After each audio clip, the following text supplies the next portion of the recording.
People always say that you are your own worst critic, but critic is just another word for judge. And when you are your own biggest judge, you can become your own jailer. For the past year, I have felt imprisoned in my own head. As an artist, I've been stuck, and no amount of inspiration has been able to give me the freedom to create.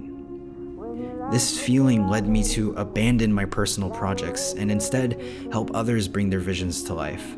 It's not that I didn't have ideas or want to create, it's just when it's not your own story, it isn't as scary to put into the world.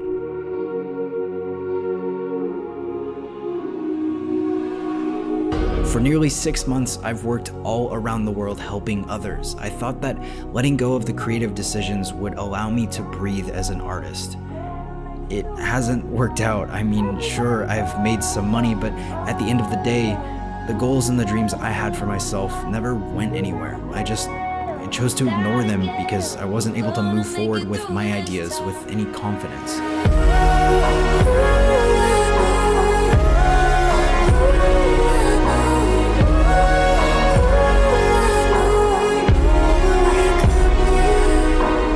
I've let the pressure of an audience influence my creative process. I stopped viewing my work as an artist and just began viewing it as a judge. Over time, I realized that the thing holding me back was perfectionism. The dictionary defines perfectionism as a disposition to regard anything short of perfection as unacceptable. You hear a lot of people call themselves perfectionists, and usually it's said as some sort of like a humble brag, but for me, perfectionism was an anchor.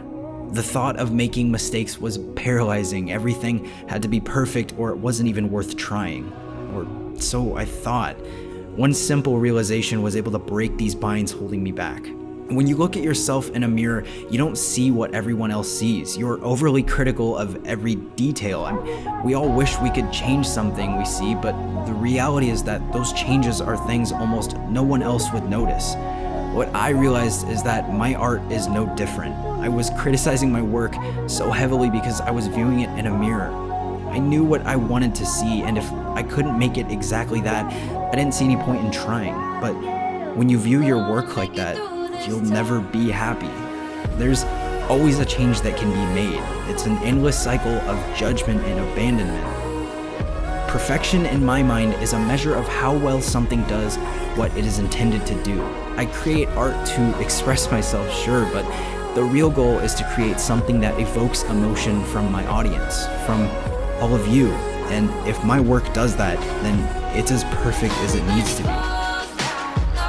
Scott Adams said, creativity is allowing yourself to make mistakes.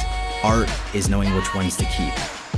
I'll never be able to show you exactly what I see in my head. At best, it'll be an approximation with some flaws, but that's okay, because those flaws will be the mistakes I'll learn to accept and choose to keep.